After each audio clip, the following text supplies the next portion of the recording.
Ladies and gentlemen, this is Tommy Pie and welcome back to another new TARDIS Mod tutorial. So today I'm going to be doing a tutorial on how to fly, and this is an updated version from a version I did quite a while ago now. But yeah, once you've got your new TARDIS with all the correct components and the Archon stuff in there, then this is how you can actually fly. And by the way, I did actually make a video on how to obtain and set up the TARDIS. So if you're new here and you're interested in the new TARDIS mod, I'd appreciate it if you subscribed, because I put a lot of effort into my videos and I do content on the new TARDIS mod all the time. But anyway, getting onto the tutorial, I'm going to tell you what everything does on this console unit that you start with. This is the Steam default console, alright?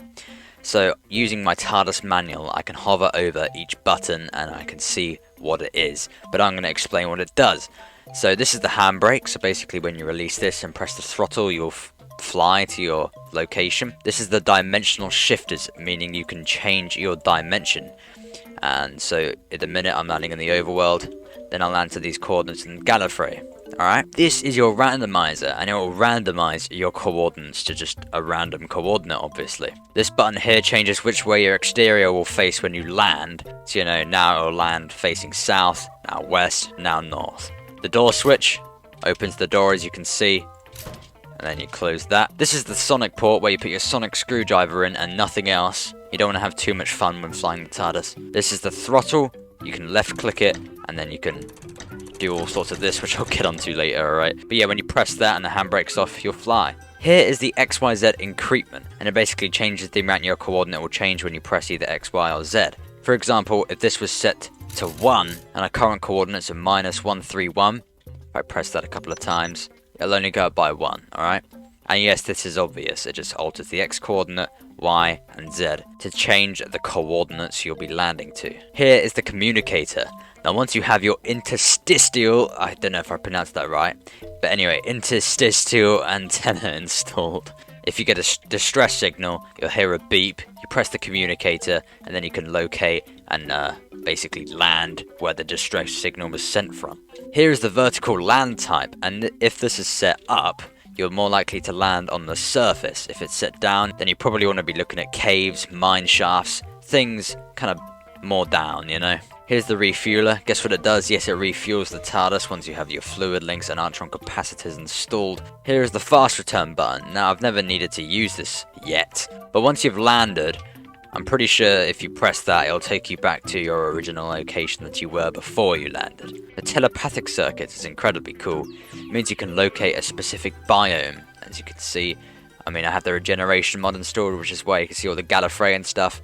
But yeah, you have the Gravity Mountains, you have jungle and all that.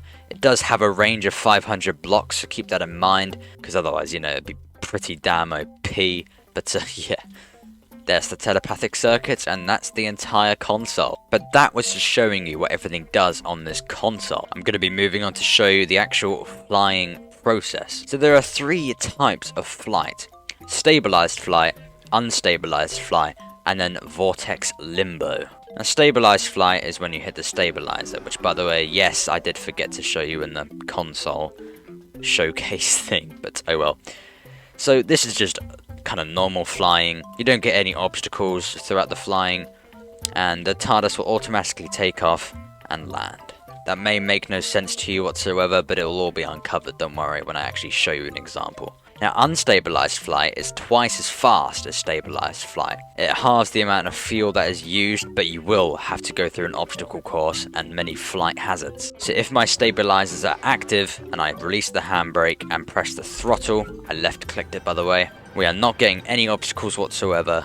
We're going to reach 100% and instantly start landing. But if I deactivate my stabilizers, release the handbrake, left click throttle, I'll be getting these warnings, alright, that I'll need to counter by pressing buttons on the console, like so.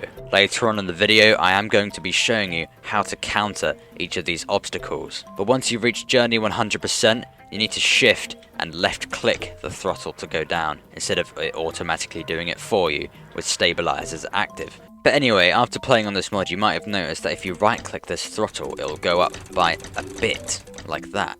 But basically what this means is you can get 5 to 10 seconds more response time to responding to these obstacles that show up on your screen, like we just saw. So when your throttle is fully down like that, you're going to have less time to respond to them, because of course your TARDIS is going faster. Whereas, I'm shifting, right clicking by the way. Whereas if the throttle was like that, I'm going to have a lot more time to counter these obstacles. I personally always go full throttle because it's faster, and you know, once you've practiced it enough, you will be able to counter the obstacles very easily at those high speeds. If you don't counter them in time, your console will explode, you could go off course, and you'll have more damaged subsystems to deal with. But like I said, it's not automatic, so when you finish your journey, you enter something called Vortex Limbo. Now this is the third type of flight, and Vortex Limbo basically allows you to redirect your TARDIS to a different coordinate if necessary. So say if I wanted to land to just minus 125, because maybe someone else has told me, oh sorry, the coordinates are wrong, I can do that in Vortex Limbo. You can stay in limbo until your Artron units drain or until a subsystem breaks. Of course I mean the necessary subsystems, the DMAT circuit and the fluid link. So now I'm at 100%, I'm just going to shift and left click, and I'm going to land to my target coordinate. You'll also sometimes notice that the TARDIS won't always take you to the exact place you want it to, and this is because its mood is not as good. Now this tutorial isn't about mood, but stabilized flight will drain your mood more, while unstabilized flight won't because you're doing more work. In stabilized flight, the TARDIS is doing more work, so its mood will drain. Now the worse your TARDIS mood is, the more inaccurate the landing will be. So now hopefully you know what the 3 stages of flight are and have a good idea. I'm going to tell you how to actually counter all the obstacles and flight hazards that you might come across during unstabilized flight. So this is all just going to be for the default console. If you want to learn how to pilot another console, then please check out my tips video, because I did mention a tip for learning the console there. So starting with Vortex Scrap, if you receive warning Vortex Scrap appearing around here, then you need to press the randomizer and the exterior facing button, like so. If you fail to do so, it will result in damage to your subsystems. If you get time winds approaching, you just right click the throttle and that'll all be good. But if you fail, again, damage to subsystems. Now the spatial drift warning could either be X, Y or Z. If it says spatial drift X, you'd press the X button. Spatial drift Y, Y. Spatial drift Z, Z. You know, and again, just damage to subsystems. If you receive the warning low Artron flow, you press the refuel button, and if you fail to do so, you'll have a loss of fuel, and there is actually a 2% chance of your Artron capacitor becoming leaky. If you receive exterior bulkhead failing, you press the door switch, and if you fail, your door will open and you could get sucked into the vortex, as when you open your door in the middle of flight, that's what happens, it sucks you out. So make sure you always counter the warning exterior bulkhead failing, because it's very deadly and you could lose your TARDIS if you don't have the correct equipment.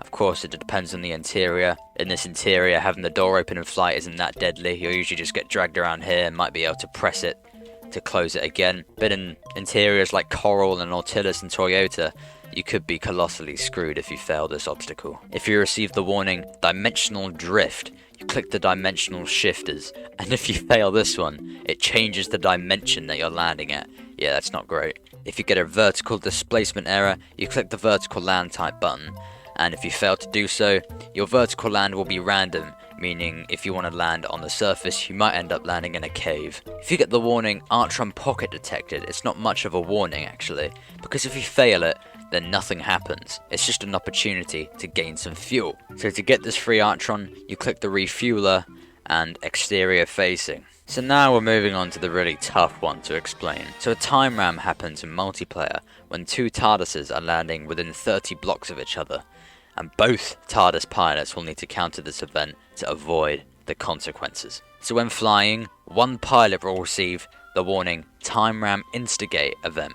Now to counter this, they press the communicator, randomizer, and the throttle. The person that receives this hazard is called Pilot A. Now the other pilot will receive the warning time ram receive event. Now to counter this, they'll need to press the communicator, randomizer, but this time dimensional shifter instead. And they are called Pilot B. So it's dependent on both of them to engage with this and know how to counter it. Now here is a flowchart from the wiki, demonstrating all possible outcomes and what happens if you fail this event. But anyway, obviously time round won't be a problem for you if you're playing in single player, and I hope I explained it well enough for those who will actually be coming across this. But yeah, I think that sums it up for today. Hopefully you can now fly your TARDIS if you was not able to before. Please ask any questions in the comments and I'll get back to you as soon as I can. But yeah, have a nice day everyone.